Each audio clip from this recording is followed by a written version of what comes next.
Hi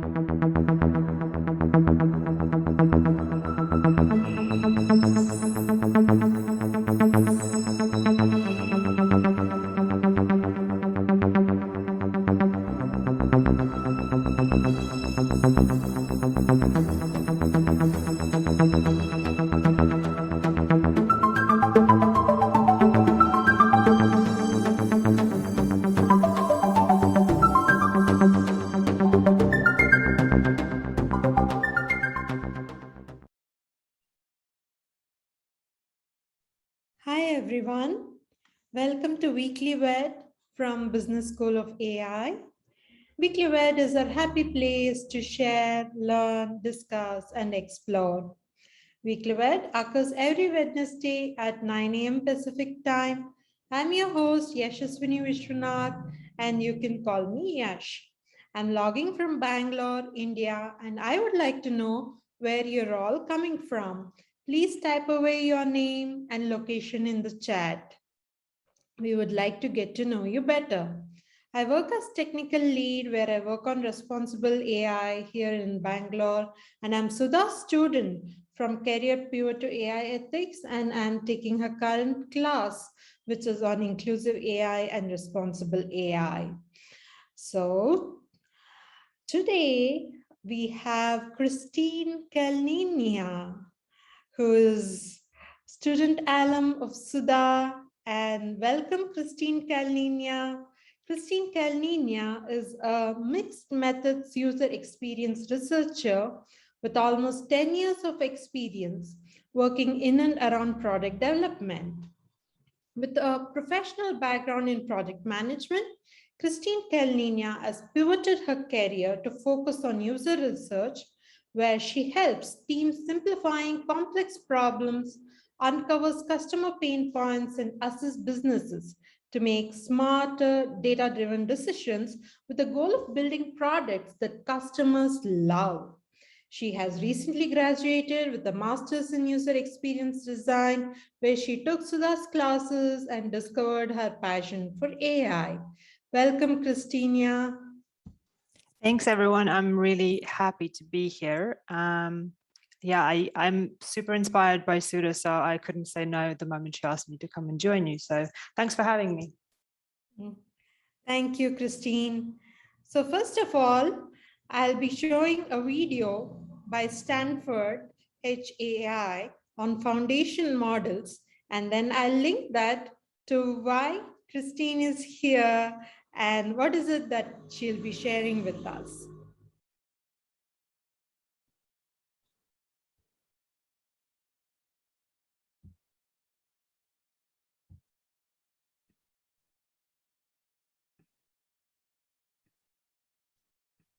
Sharing my screen. Do let me know if you can see it.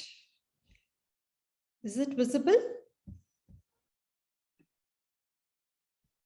Yep, we can see it. Yep. Okay.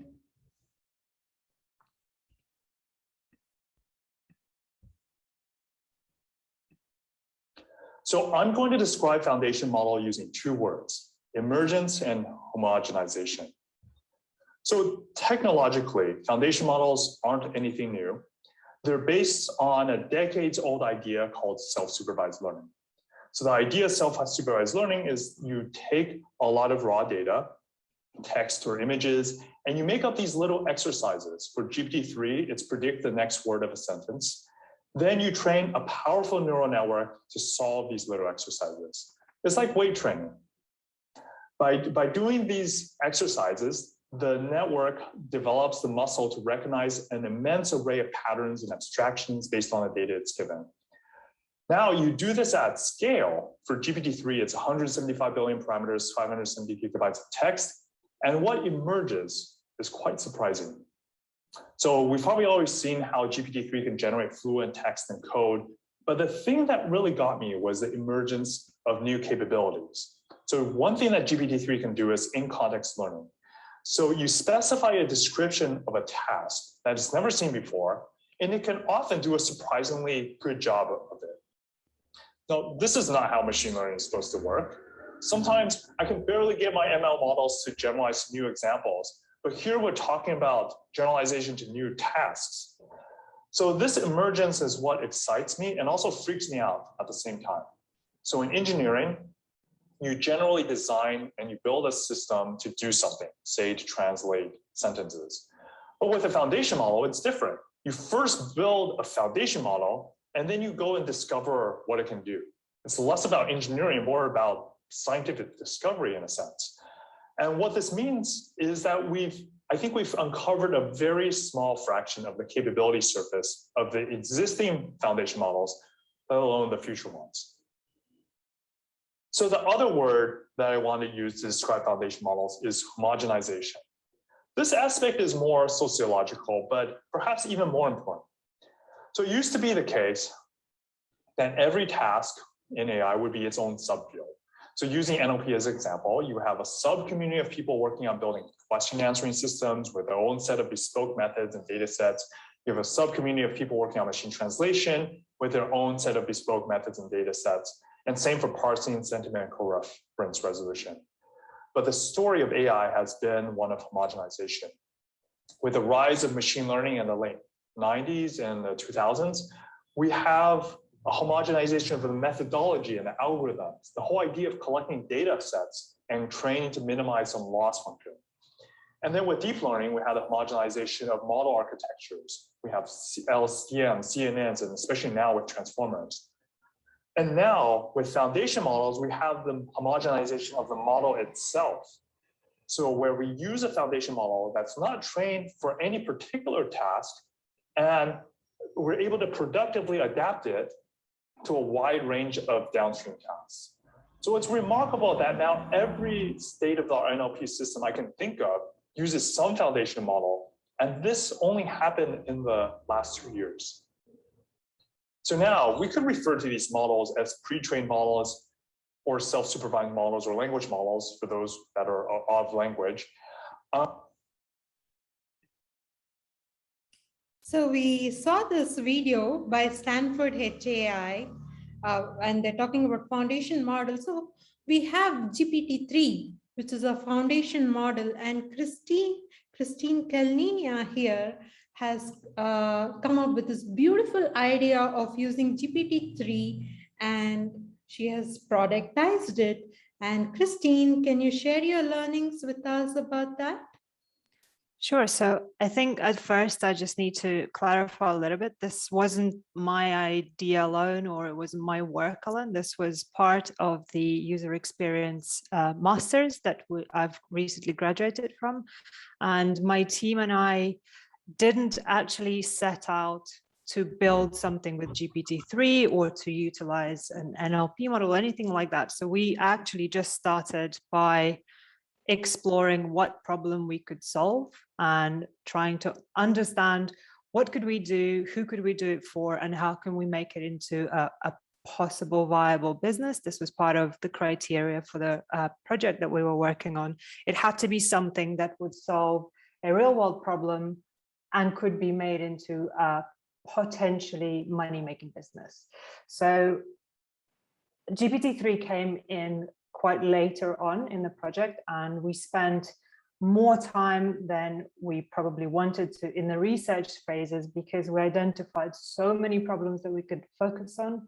We spent most of our time pivoting, and I think anyone who wants to take an idea into production and make it into a real thing should really separate themselves from technology if possible, because that opens up a lot more possibilities to focus on. So as I mentioned, most of our time, we had about 6 months timeline. Most of that time we spent pivoting. So we identified tons of problems. We started to think of how could we possibly narrow it down. We played around with possible ideas and solutions. Again, not technology specific, just we could solve X using Y, or just in very, very general broad terms. And then we began to narrow down purely based on what can we realistically do in the time frame that we've got allocated. Apologies, we can hear messages. And we ended up focusing on the space of idea generation as that was one of the bigger problems that we could solve. And the tool that we ended up delivering at the end, or rather proof of concept that we ended up delivering at the end, was a tool built for innovators, and it could be designers, it could be businesses, it could be individuals, kind of anyone who works in the innovation space. And that tool was designed to help them with the idea generation and validation, because through our research, we found that you can come up with thousands of ideas, but if you never validate it, then they really have no value to that. And so this tool was designed to save time and address pain points within that process, and also to generate money and kind of speed up the whole process of ideation, eliminating pain points that we found along the way. And yeah, so that's, sorry, rambling a little bit, but that's kind of to summarize the product. So it was something that would help you generate ideas and validate them before you invest any more time and money into them. And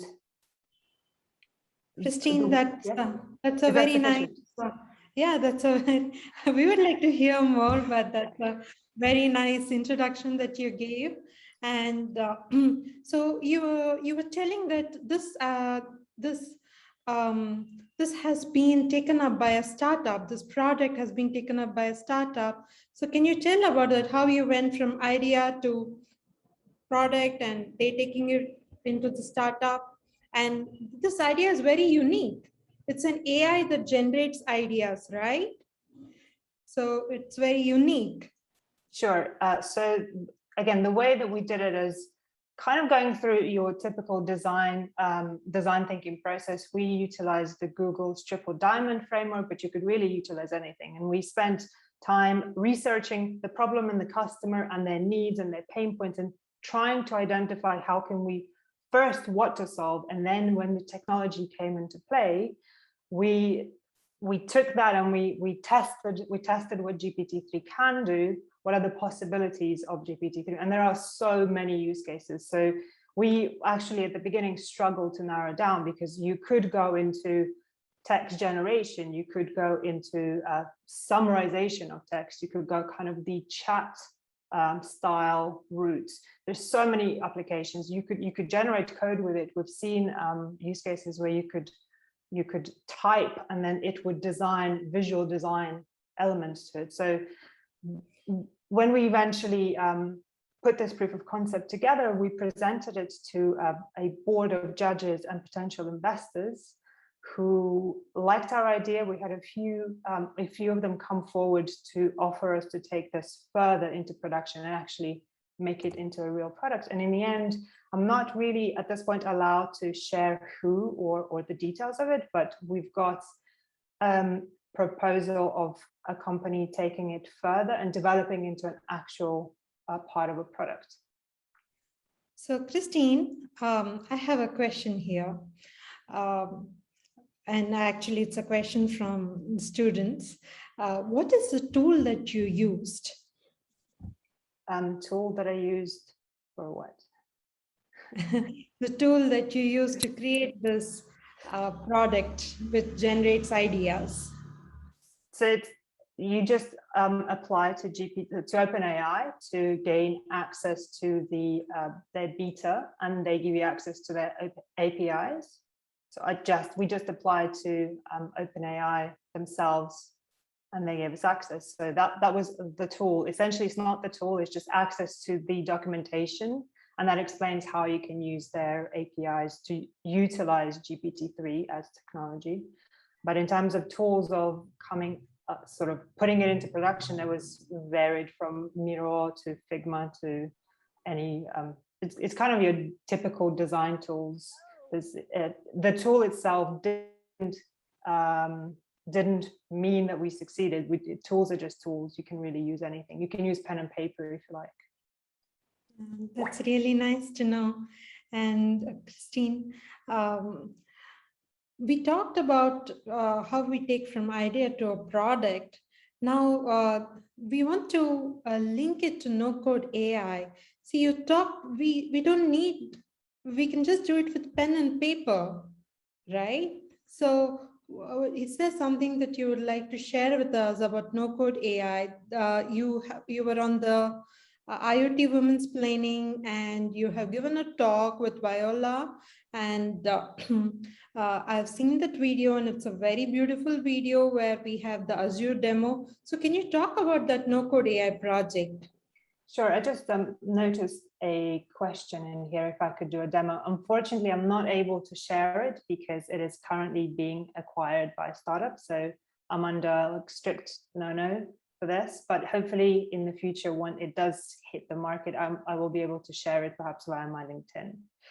In terms of no-code AI, you can't really go the no-code route entirely with GPT-3. They do, if you do apply for their beta access, you do get the sandbox platform that you can interact with the tool if you like. You can specify what type of API you'd like to use and play around with it. But eventually, when you want it in your product, you've got to have at least some Python skills or your choice of language that you want to utilize to integrate this into your product. But to speak on topic of no-code AI, yes, I did the Microsoft Azure, I think it is AI Fundamentals course, which is completely free.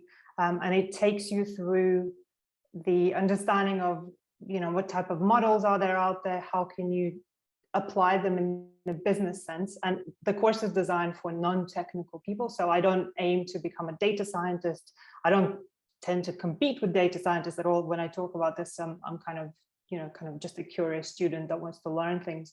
And when I took this course, I learned how to predict stuff. So in this case, I pretended that I have a bike rental shop. And I took a bunch of data and I basically built this little model that predicts rentals based on the data I provided it with. Yeah, so that's, I think the best way to understand it is to watch the video. Yeah, let's go for it. I'll just share my screen and we can see that.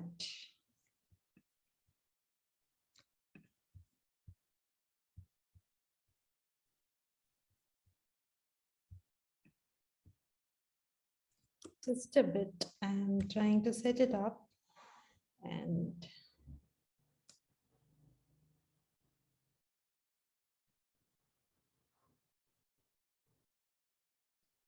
yes, there we go. And here it is.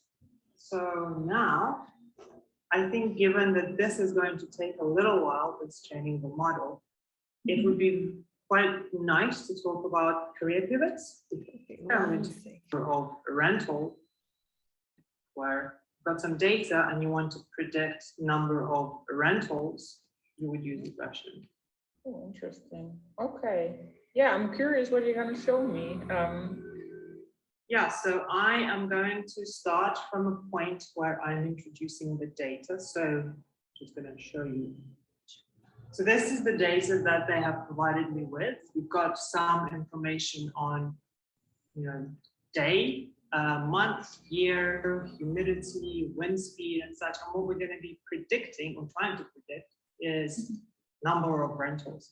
And actually, it would be fun if maybe we can do a little competition and you can try and guess which of these values will have the biggest weighting to allow us to most accurately predict rentals.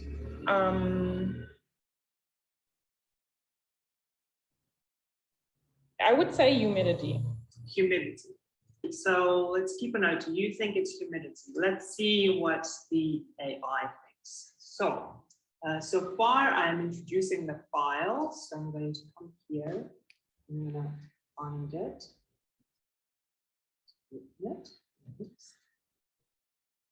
Happy with that. This is not a tutorial. So if you want to do this yourself, I'd warmly recommend going to Microsoft Azure and just doing it yourself. This is kind of, I just want to show you that it's very doable and it's not that intimidating.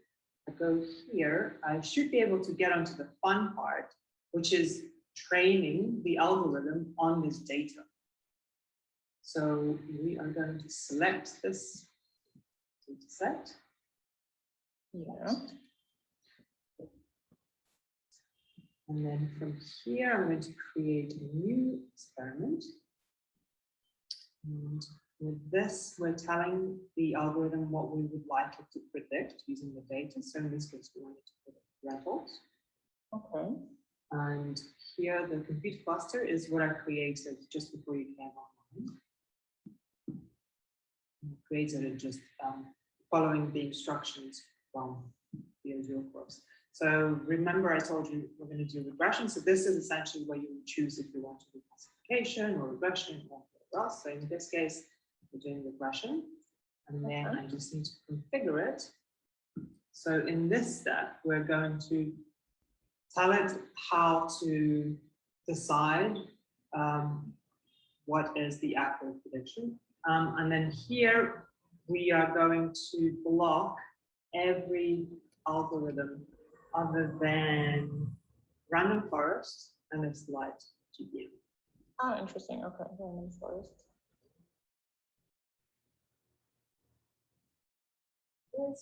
This. Oh, okay. And then exit criteria. So this is where we define when should it stop. Because of course we're just doing it as like a dummy run. Let's say stop it after 15 minutes. It's kind of actually a good thing to note is that Microsoft Azure gives you free credit. As you can tell, I'm in a free trial. Oh, that's wonderful. Oh, that's great. So everyone could try. Let's finish it. Okay. So now, I think given that this is going to take a little while, this training the model, it would be So here quite it is. nice to talk about And career pivots, because this is the topic for students. just one second.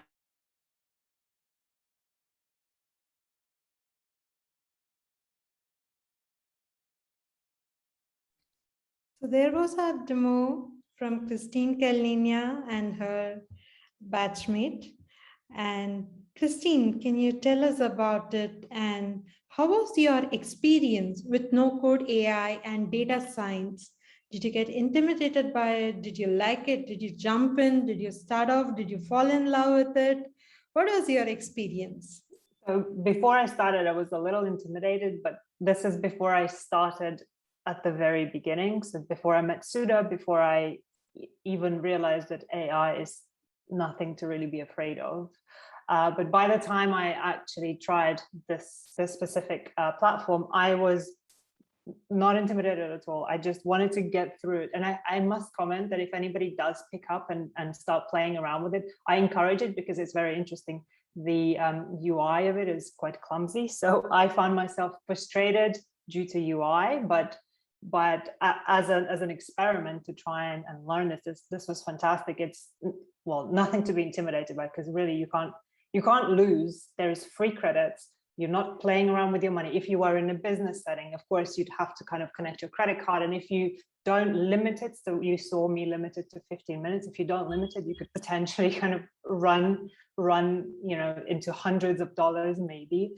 But no, nothing intimidating. It's super interesting. And where you saw Viola try to guess what was the defining criteria, kind of the main data that predicted the rentals. It's interesting because when I started with it myself, I also tried to think, I think it's something, but it ended up being completely something different. So it's extremely interesting for curious people, and I class myself as a curious person, probably a curse and a gift for myself. So I could not wait for the training to finish so that I could see and play around with data, because there's also visual aspect to it. You can see what it's doing. You can see how it's trying to guess the rentals kind of as it goes, and you can kind of, follow it. It's incredibly interesting. I think anyone who has had a second of curiosity should really dive head deep and explore the field. There's many tools, there's many platforms that you can just for free trial it out and try and get your head around it, because I think this is the technology of tomorrow. So there's really no reason to delay it. Yeah, I loved it. I couldn't get enough of it. I'm not going to go into data science because I think there are other ways of getting involved with AI without being a data scientist. That's more attractive to me, but I'll definitely try and find reasons to be a part of the community and be part of teams that work on this going forward. So for sure. Thank you, Kristine. So Kristine, you have career pivoted multiple times, and even in the IoT Women's Planning, I was going through the video and you have given many takeaways about career pivoting. So can you talk to us about your career pivots and the importance of career pivots? Sure.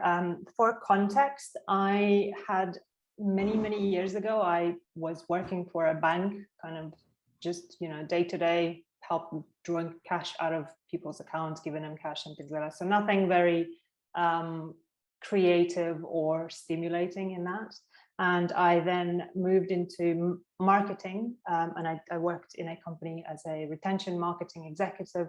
Found that to be not as interesting as what I do now, for sure, but definitely more exciting than just helping people withdraw cash out of their accounts.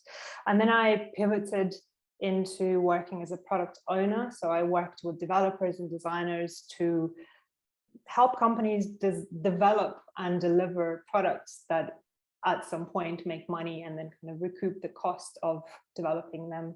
And then later on, I discovered the world of user research and user experience and such. And then I wanted to, for selfish reasons at start, I wanted to pivot into user experience design side, but more on the research than actually designing. So kind of researching customer needs, researching business needs, and just helping teams understand what we should do and why we should do it, and then helping companies on a wider scale make decisions that are based on research.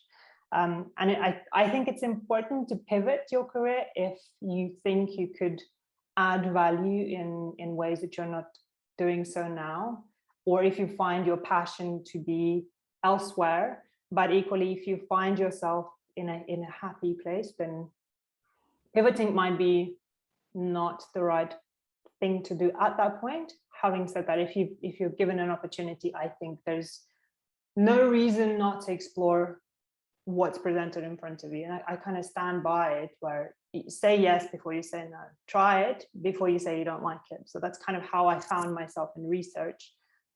I didn't have anyone doing it. I had the need for research and I just tried it out, ended up loving it, and now it's a full-time career for myself. That's nice. That's nice to know. And Kristine, how was your career pivot to AI in particular? How different was it when compared to the other career pivots? So I don't currently work on AI as of this moment, but I think my experience with working on it through academic projects was the pivot itself is no different. You just find your way in. So in my case, it was through means of research, and then I just learned things as I needed them. I didn't know what I didn't know. And the moment I, for example, discovered GPT-3, I had no idea what that was beyond just a couple of letters put together. And then you start learning about it, and then you think of ways of applying that into your projects. And that's how I got into it. I think there's hundreds of ways, whether it be through the data science route or through design route or through project or product management routes. You can find your way in if you're interested and if you want to. And I think Sudha's courses is a brilliant way of just dipping your toes in if you're not quite sure, or if you don't know how you could get into this space of AI. I think she covers it broadly enough that you can find your personal ways and your personal reasons behind pivoting into it. So not sponsored. This is personal experience and not sponsored. Thanks for that. And Kristine, in this context, I would like to say you're talking about no-code AI. Sudha has a no-code AI class that's coming up. And Monday we have the pre-class. So the pre-class is free, where everybody can come, join, and learn about what will be dealt with in the class, and they can post questions to Sudha. So Monday is the pre-class and Tuesday is the class, and I'll share the link here in the chat, and I invite everybody to come for the pre-class. Do sign up on LinkedIn. It's streamed on LinkedIn, so you can sign up there. And there is a live lab on KiwiBot data also, so you can go through that. And yeah, back to Kristine. What are the 5 key takeaways for the students that you want to give? When I was thinking about it, I first went really narrow, but I think it's best if I keep it very broad. And I will echo myself from the video that you demoed. I would encourage everyone to just be curious and open-minded. Don't say no to things if you haven't tried them. Kind of don't be that person that just says, oh, I can't do it, or I don't want to do it, or I'm not interested, if you haven't given it a good chance. Be courageous and resilient. So there will, as with anything new, you will fail more times than you succeed at the beginning, because that is how we learn things. So just allow yourself the space to fail and just keep going. And, you know, as that famous saying goes, if you get knocked down 5 times, make sure you stand up 6 times. So kind of just keep at it, keep going, and you will eventually get it. Things will eventually fall into place. And connect with like-minded people. I think a lot of the times when we begin to learn things, we look up to people that know it all, and we want to just be like them. And there is definitely use in that, but I think it's important not to underestimate connecting with people that are learning, because by the time I am very good at something, I have forgotten what it's like to learn. And I have forgotten those little things that help me move forward. So by connecting with people that are on the same journey with you and are learning with you, or kind of at the same pace, you will explore ways of learning that you may have not considered, which might help you in the future. And then the other 2 are reflect on your progress, because it is very easy to forget how far you've come if all that you're doing is focusing on the end goal. And I've struggled with, what is it called? One second, forgot the word. Imposter syndrome at the very beginning, where I knew less than I knew a lot less than I thought I did. And as I started to discover new things, I was just overwhelmed and intimidated by just how much more there is to learn. And I found that by reflecting on how far you've come, it helps you take it a day at a time and just helps you stay motivated. And I think the final one would be just be okay with not knowing everything. Allow yourself the space to explore, learn, and just be kind to yourself. Yeah. Thank you, Kristine.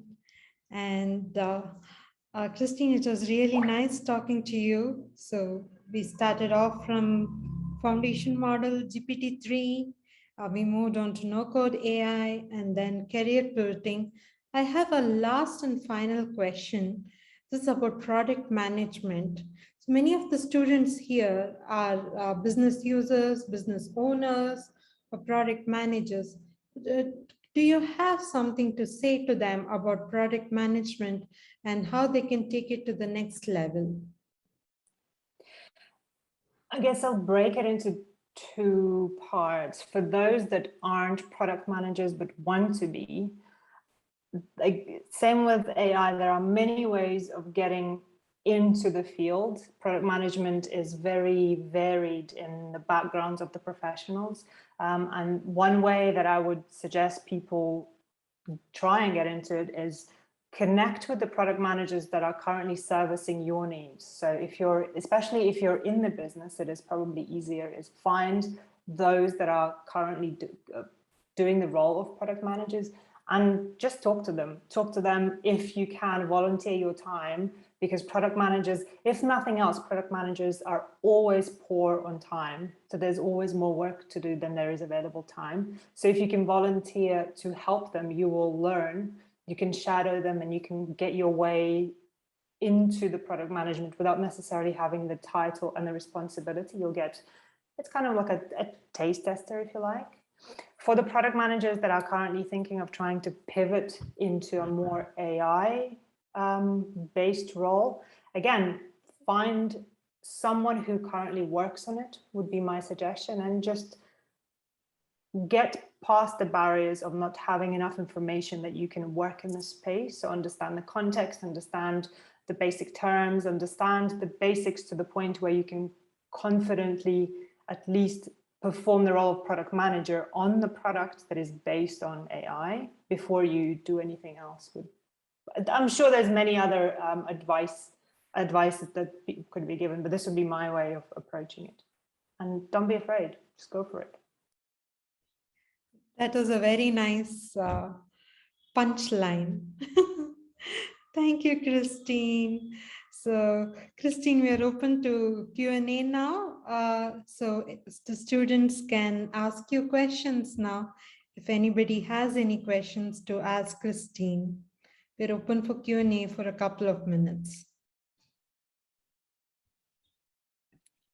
So, Kristine, very nice hearing from you. A lot of wisdom definitely for a lot of us. I may have joined a little bit late, but the project idea that is conceptualized is a product that could be an idea generator. Is my understanding correct? Or yes, correct. It's a tool that is designed to help people come up with ideas and also validate them against the market, validate them against competition. Is there anyone else doing it? Validate them against what's the potential financial side to this?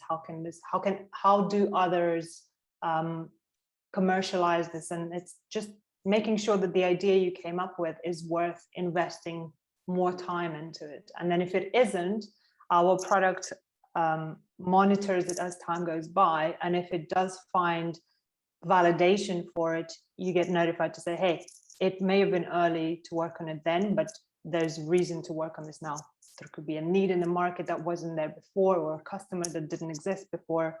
Yeah, and I would have loved to show it to you. I struggle to stop myself from talking about this because it's a very exciting product, but unfortunately at this time I'm not able to demo anything or kind of discuss any juicy details. I hope that helps.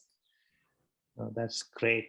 The reason I'm getting more curious is about because I just got access to the Codex open AI platform, and I'm just seeing what potential we could understand and develop on it, right? So is that the kind of beta access that you were initially seeking to get on OpenAI, or is there other beta accesses that are out there that I'm not aware of?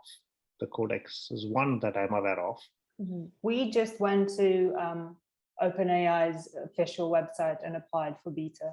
So I'm not familiar with the Codex one specifically, but yeah, just go to OpenAI website itself, and there is I believe there's a button that says request access or something like that. Fill in the form, and then you're in when they select you.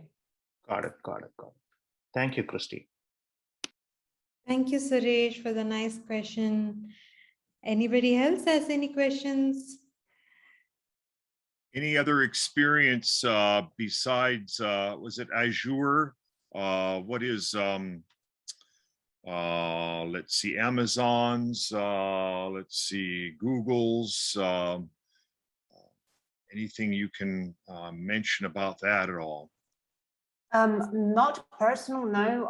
The reason I chose Microsoft Azure is because that was one that Sudha didn't cover. So she, in her courses, I think extensively covers Google Doodles and kind of all of these open platforms. And I wanted to go the route that wasn't covered enough, but I wouldn't want to recommend or suggest anything that I haven't had my personal fingers in.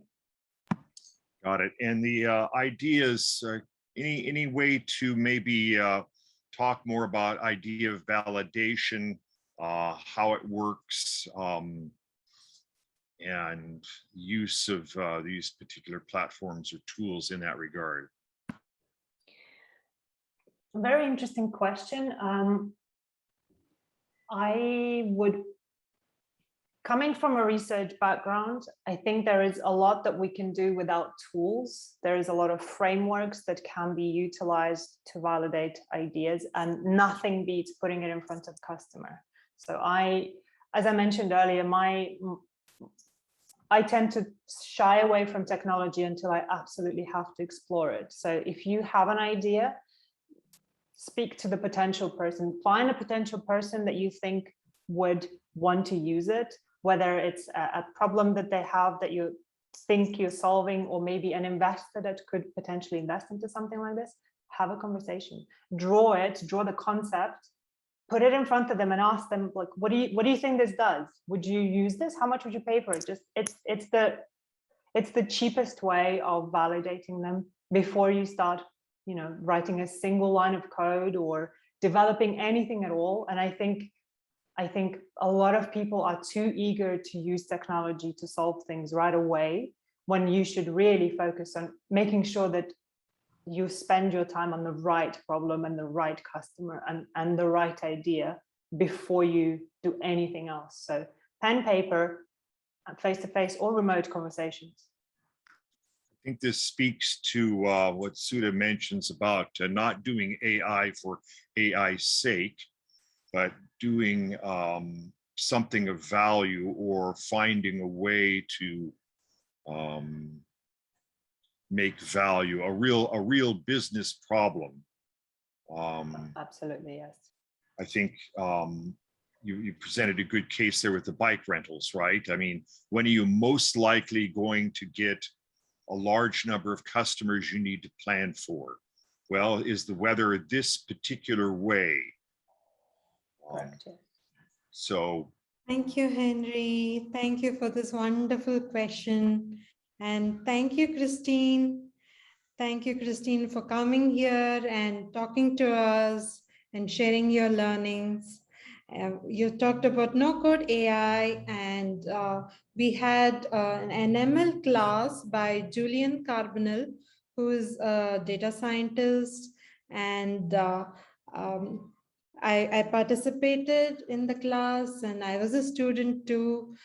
With me, there was Ananya Sen, and today Ananya Sen is here to talk to us about her experience, and she'll be showing a small demo about the EDA that she has done. Ananya? Hey, Yash. Thank you, Ananya. So I would like to talk about Julian's class. In Julian's class, we took the mobility data, the MDS specification that is there. We took the data and then we ran the ML algorithm on that. We used Google Colab, which is a tool to write Python code, but we didn't write Python code. We just ran the cells. And so that was almost like no-code AI, but not no-code AI. And Ananya, what would you like to tell to the students about that? Yeah, definitely fun class. Always, it's good to learn about the thing, get the concept, understand the market, but to do something hands-on is more fun. So let me just quickly share what we did. I think I do need share permissions. Okay, I'll just do that.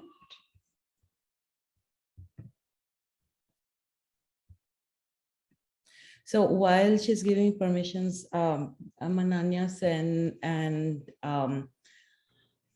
a lion's share of my career has been into technology and in the application tier. And I recently pivoted into product management and working in a space of fraud detection with like terabytes of data and ML algorithms to detect the fraud for different applications, whether it's like banking application or a fintech application, a loan processing application, different kinds of domains. And given that I have been in the application tier, I wanted to learn more around how to play with data and find opportunities, and also to be able to partner with our key teams to build algorithms. So I took Sudha's class recently, one of few other classes that I've taken from her at this forum and also at Stanford, continuing to understand the different gears of product management. So do I have? Yes, Okay, I've awesome. made you co-host now. Okay, awesome. So I can share a little about the, can you guys see my screen? Yes, we can see. Okay, awesome. So this live lab is about understanding the space of shared micromobility. And what this is say for folks who are from Bay Area, if you go to San Francisco Beach, and you might see people riding a small nifty like a bike, which looks a little different. So these small vehicles might look like small scooters or bikes, and they are connected smart vehicles.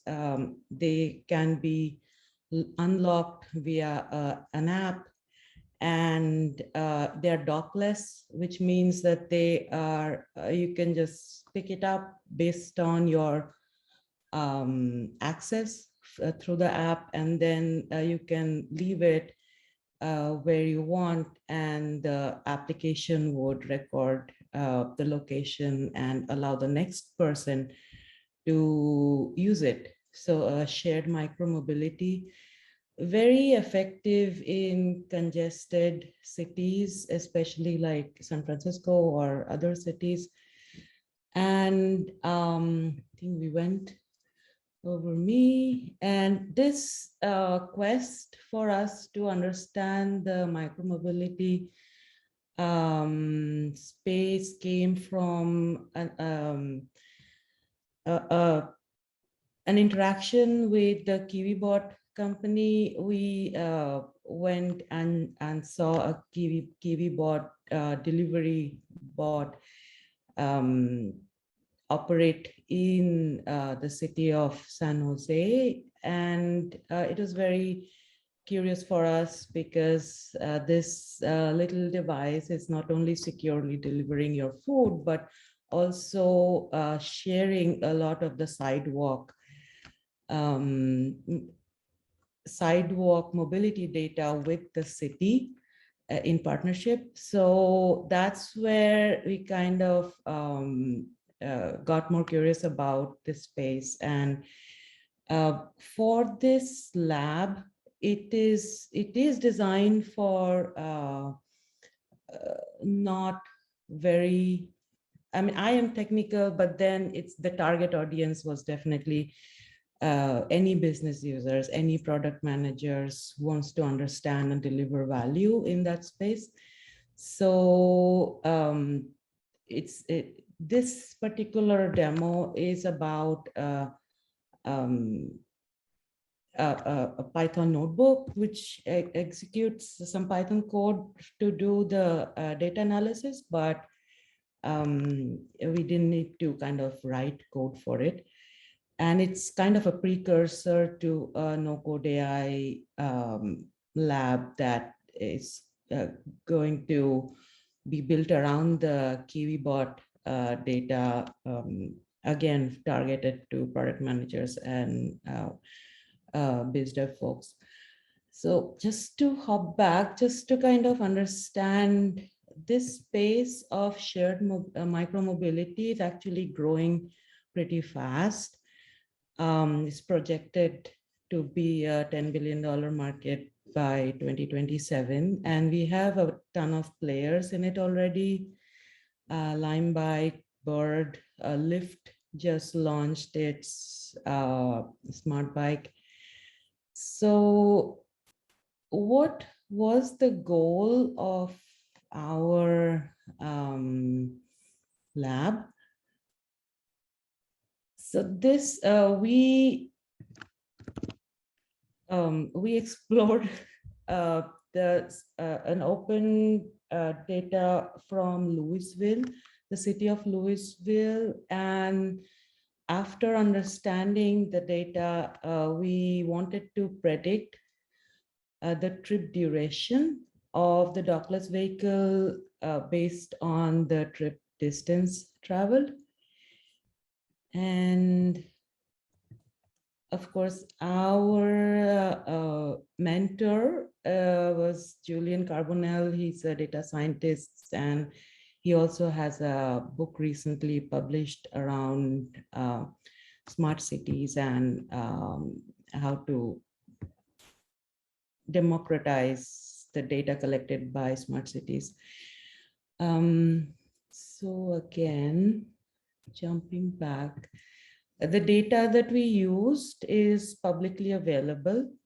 It's published by the city of Louisville. And as you can see, they have a bunch of companies sharing their data with the city. And we picked,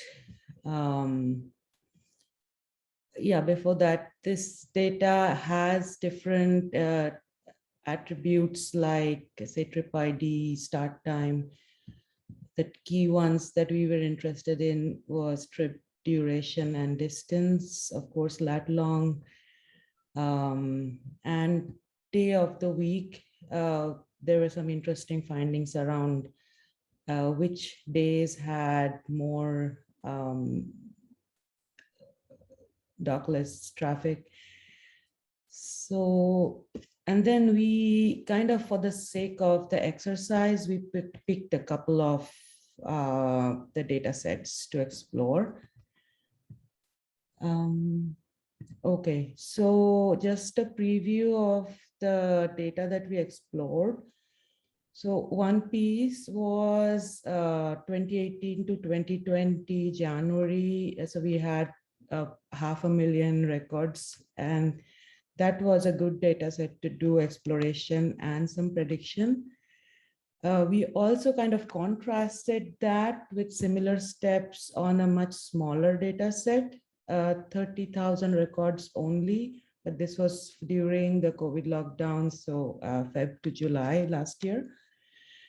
So before I share some interesting finds, let me go to the Google Colab. So Julian kind of gave us this whole setup. So that was very helpful.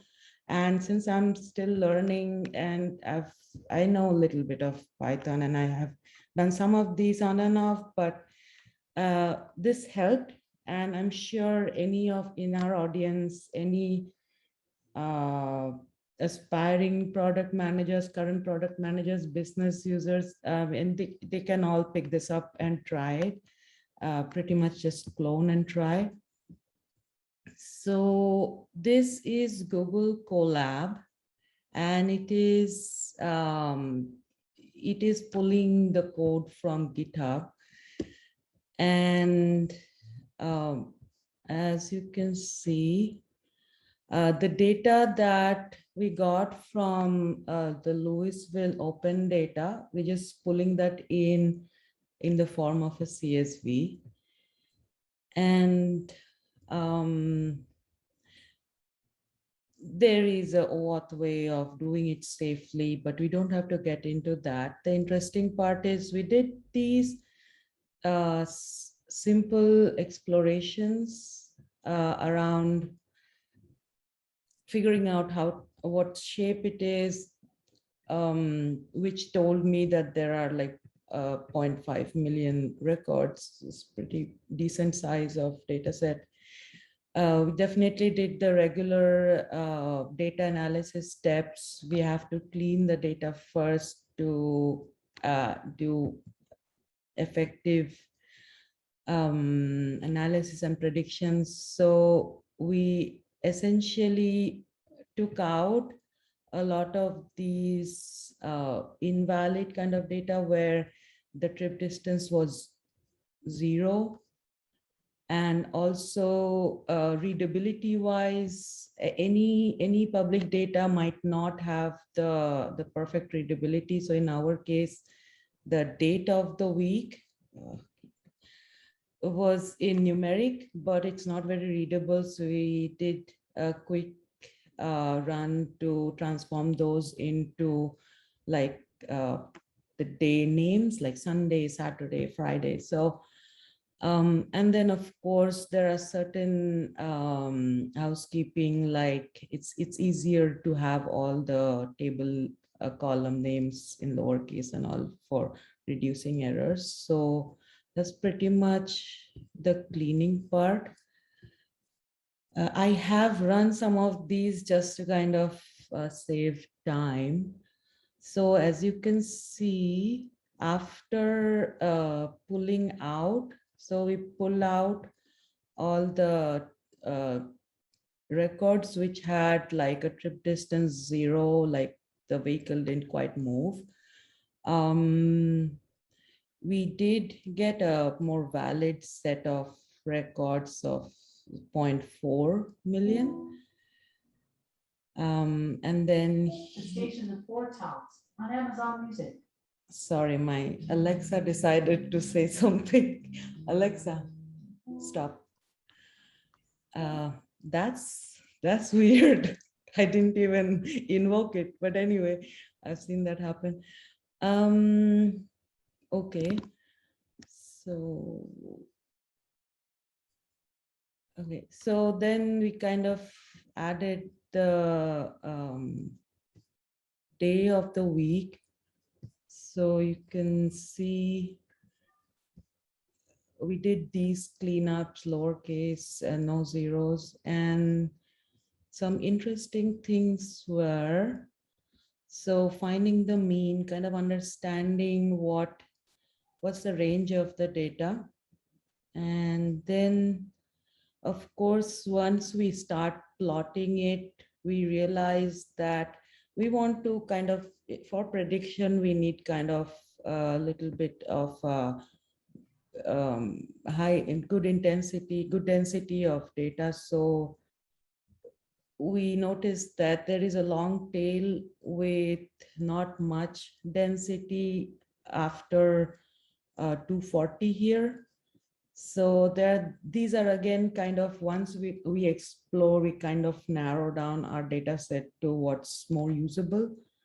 So those were kind of the steps. And these are just Python commands to do it. So now did more of that. This is again taking even smaller, like less than 90 minutes of the vehicle having moved. So that gave us a better density. And so here we had some, so pre-COVID trend, this is something interesting. So we saw that Saturdays we had the maximum amount of movement in these dockless vehicles, Friday and Thursday. And then another interesting thing was, so yeah, for predictions, we wanted to understand what's the correlation of the different variables. So there's something called a Pearson coefficient to understand different feature correlations. So again, I mean, for me, while going through this notebook, I was mostly, since I'm still learning the ML part and trying to apply my application aspects onto it, I was pretty much like Googling, like, what does this mean? I didn't quite get a book around it yet. So it's most like learning while doing it. And here we could actually map out the feature correlations. So you can see that anything above a 0.5 correlation is a pretty strong one. So we can quickly see that with a data set of 0.4 million records, we had a good 0.57 between the trip distance and duration. That actually was quite assuring because now we could actually use that to predict the trip duration, just like GPS does. But for these micromobility dockless vehicles, so predict the trip duration based on the distance that it has traveled. And this is not like a linear distance, right? It's like through sidewalks, and just like the picture we saw, just like a car doesn't just go on a straight line. So so that correlation is something we pulled out. And then more data visualization, of course. So scatter plots. We did, again, trying to get to a good density of data with the duration and distance. So we kind of narrowed down the data set to see a better plot. And you can see that there are lots of trip duration of 200 in minutes, so a little over 3 hours, and 15 miles. So some good biking going on there. And yeah, so different kinds of so looking at the data from different visualization aspects kind of gave us some insights.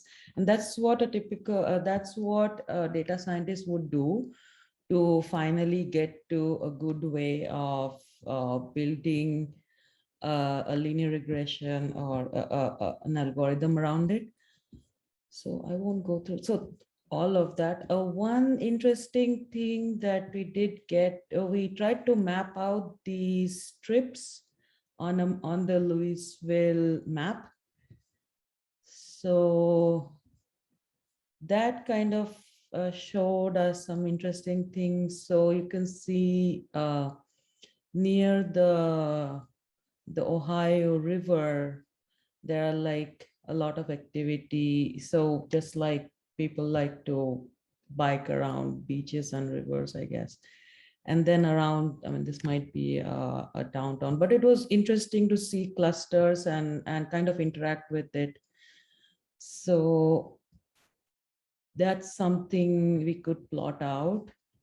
And then, and this is typical with different visualization exercises, kind of try to see a bunch of different angles to solidify on the most useful ones. So now this was the part where we could do the prediction.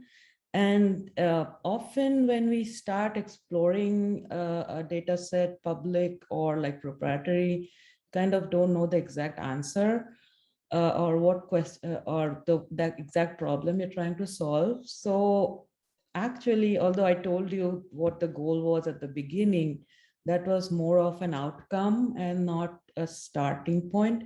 So after looking at all that, and you remember we had a good feature correlation of trip duration and trip distance.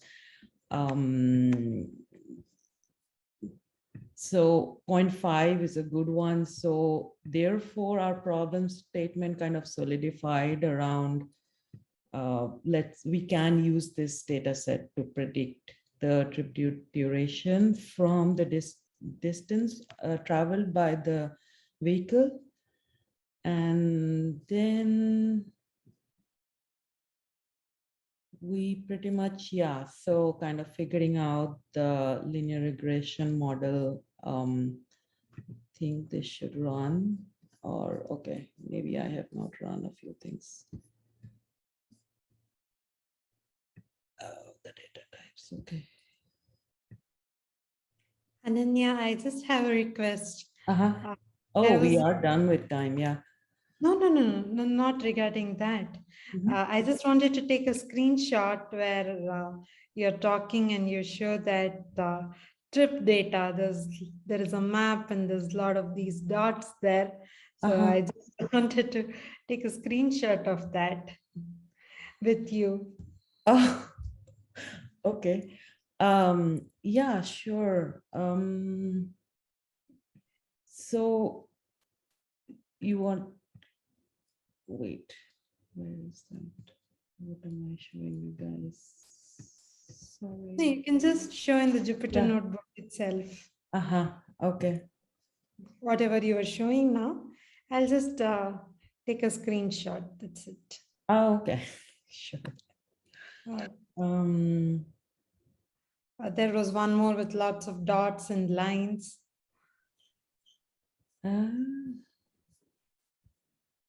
Clean one was this one.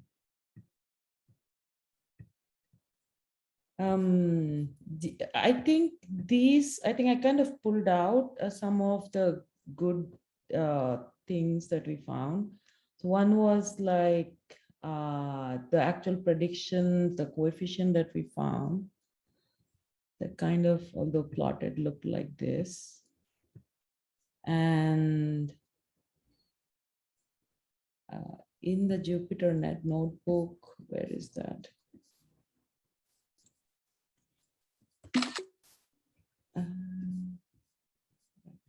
Wait. So I ran. Okay. So I think I have to run that again, but did you get what you're looking for?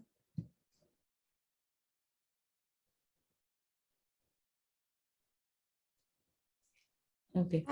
I took one. I took Okay, one. great. I'm sure that I took one. Okay, awesome. Ananya, I was thinking, should we wrap up with Yeah, yeah. let's wrap up. Yeah.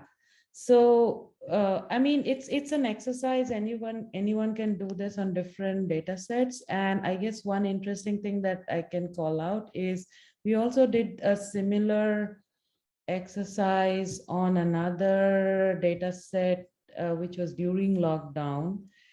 Very similar run, and Julian guided us through that as well. And we did find some differences. I mean, at least in the movement, we saw that there was, I mean, it's like social distance even in the clusters. So, but yeah, it was, I guess, wrapping up, very insightful to be able to see this without just a whole wrapped up, abstracted out no code tool, given my background. But I'm really excited that this course also entails an absolute no code, low code kind of an exercise for us to do this kind of similar activity on the KiwiBot trip data. So yeah, back to you, Yash. It was fun to do this exercise with you. And actually, we do have in the audience, well, we did have in the audience another guy who was also part of this. But yeah, it was fun. Thanks so much, Yash. Back to you. And thanks for the extra time. Thank you, everyone. Thank you, Ananya, for joining and showing us the demo. Thank you, everyone, for joining. So Monday, we have a pre-class on no-code AI. So today we put in a lot of words there: supervised learning, self-supervised learning, unsupervised learning, and all these things Sudha will be covering the different types of learnings, and basically she'll be telling about data science in English, how a business user can understand that. And there's the entire ML product life cycle that she'll be teaching about.